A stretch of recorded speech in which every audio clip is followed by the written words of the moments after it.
Lisson Gallery, on behalf of myself, Nicholas Logsdale, who's there, Alex Logsdale, and all of us at the gallery are very pleased to welcome everyone here, particularly the American Friends of the Royal Academy. So welcome to that group. The Royal Academy has a very special place for Ai Weiwei. Presented his exhibition last year, which was a huge success and absolutely beautiful and a wonderful exhibition. So I'm very thrilled to be invited and happy to come and answer some questions from the group.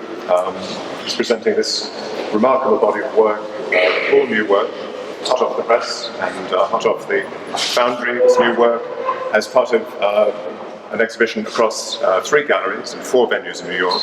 Mary Boone Gallery just up the road, and Jeffrey Deitch downtown in Soho, which really would encourage you to see. They're all interrelated, different themes overlap between the different exhibitions. As always with Weiwei's work, they're spread across 3 or 4 venues, but really worth making the trip to see each of them. We're thrilled to present this body of work based around trees, tree trunks, tree roots. And of course the tree is a theme that we've dealt with many times, including most notably for those of you who saw the Royal Academy exhibition in the courtyard of the Royal Academy. 8 trees were shown there. Another tree was shown at the Tate Gallery, the reopening of Tate Modern in June. That's interesting because there's an iron version of that tree which relates then to these pieces. But these works, where it came, I think for me the first time that I saw your tree works was at the Kunst in Munich, when you had many, many tree trunks displayed in a big hall on a carpet. Yeah. How did that work? Because that was the first I'd seen. Root park? Yeah. What's the name of it? Well, those trees come from a mountain range in southern China. Actually, trees like this size disappeared a long time ago. You wouldn't find it in normal locations, except in those very difficult areas, hard for people even to take them. And the big trunk from the bottom of the lake. And so that's why they are still there for could be 100 years. And,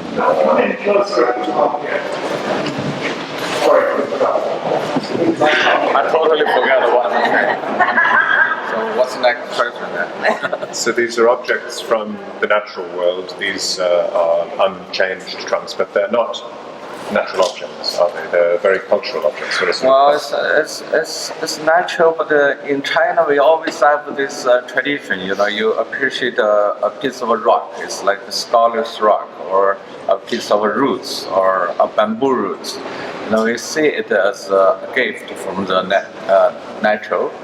nature, and we see the whole universe in relating to that. It's kind of Zen or this kind of practice, Taoism. But of course, my mind has nothing to do with it. I use that existing culture phenomenon, and for Chinese, we feel very familiar to appreciate this kind of sculptural. In the West, we would call it sculptural qualities. But why those trees disappeared, the very, very interesting story is during 1958, the year after I was born. I was 1 year old. China have a political movement called the Great Leap, which they have this kind of communists. They always have a 5 years plan. Every 5 years they have a new plan. So they said in 10 years we will catch up with Britain, and in 15 years we catch up with United States, which is very, ideal in China. But how they measure it is they measure the iron production level.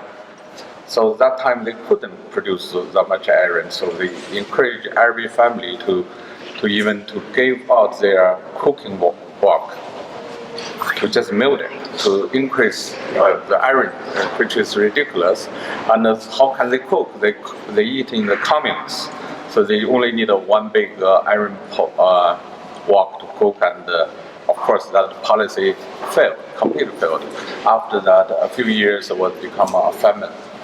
Many thousand people are dead as a result of this kind of stupid policy. So now I still relate to the trees, but they cut all the trees because they need the tree to, even little village, they try to get some iron. So they have no field, they know no anything. They just cut all the trees. So in northern China, you couldn't find a single tree which still like this cut side. It's impossible. It's completely disappeared. So those trees are existence, profit, evidence of what the nature produced. And all those shapes are not man-made, but because they are growing on rocky mountains. So in between these holes are big rock. So the collector would, just break the rock, then the shape come out. So I think it's very interesting. Today we have plenty of iron. China maybe consumes half of the iron in the world. Cast a few roots. It's very interesting. To memorize that kind of history. Very typical. I mean, all the works you make are extremely different, but to have this kind of raw physicality, the direct, you can see this is a work of nature transposed into a gallery, but it always has these associations. It relates to that great leap forward and smelting of iron. It relates to using up the natural environment. It relates even, you talk about iron trees. You made it very complicated. So many people come to me, they said, I love your tree. I said, take it, If you love it, take it, otherwise forget about it. So, make it short. And the trees that were at the Royal Academy were hybrid, Frankenstein trees. Can we talk about something else? Not just trees. Should we talk about the wallpaper? The paper is paper, it's flat, and I've been doing some documentary on the refugee situation in the past year. I've been visited over a few dozens of camps all over the global situation. It's Middle East, and tomorrow I will fly to Mexico border. I have been Turkey and Jordan or Lebanon, Israel, and many other Africa, many other locations. We are still shooting the film. So we have a lot of experience or feelings, emotions in relating what we have been through. So I thought that, since I have a show in this gallery, and I did the trees, which is not nice because they have large walls, So I designed this for this wall to make the gallery look nicer, maybe. But of course, nobody cares about the message. So. Well, it's a direct connection with the message of the Deitch Project, which is another take on that subject and drawn also from your travels. Yeah. There's several locations. Every of my show, I try to integrate some message about the current situation, about our political views, or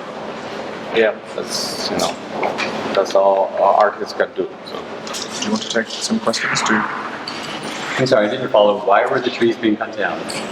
I forget. Already forget. I don't like to repeat myself. I'm sorry. You ask somebody else. Okay. He's perfect person to explain it to you. What else? Why did you make the decision to portray these issues in almost a graphic novel or like a Greek amphora illustration? What was behind the choice? It's very hard to find a language while you're dealing with this kind of disasters. Some are very historical, some are religious or geographical, and have all kind of reasons.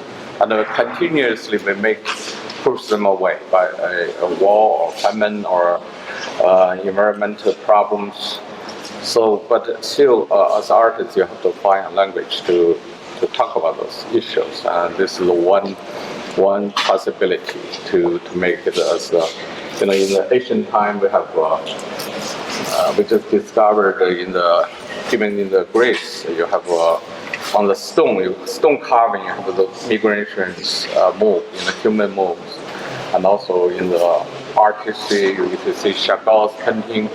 Many of them are about people or migrations, and it's very common in the history. So that's what. Thank you. Thank you. Why do you say that we don't care about the message? Or you think we... I don't really know. If you care, maybe you buy something here. I don't really know. I'm testing you. I challenge you. Sorry. Anything else? Any other? Yeah. If this is about politics, what do you think about the political system right now in the U.S. and the elections? Well, it's very hard to say. It's come as a surprise, of course, but it's not surprise anymore because that's been lasting. This campaign, repeatedly surprise us or make us laugh. But this is reality. We are living in this reality, and a few days later, maybe also could be a surprise. So I don't know.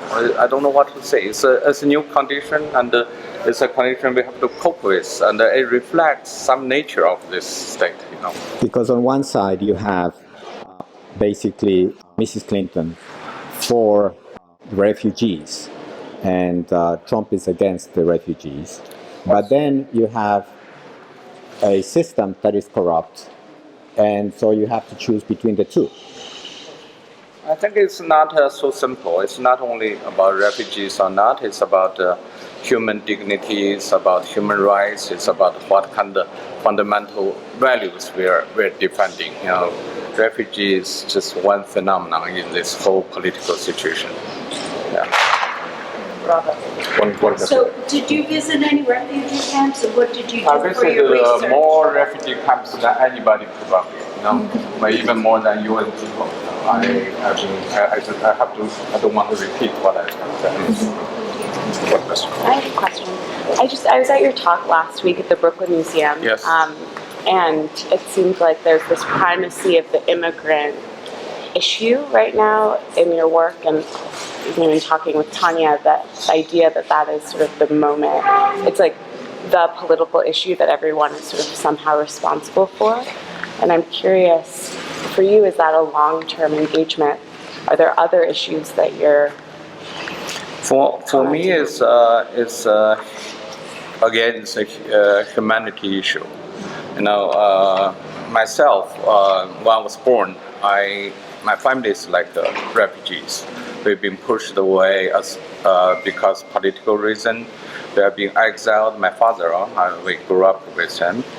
So for me, it's nothing new, and of course, this is nothing new. If we come from New York, and many families are refugees from 50 years ago or 60 years ago,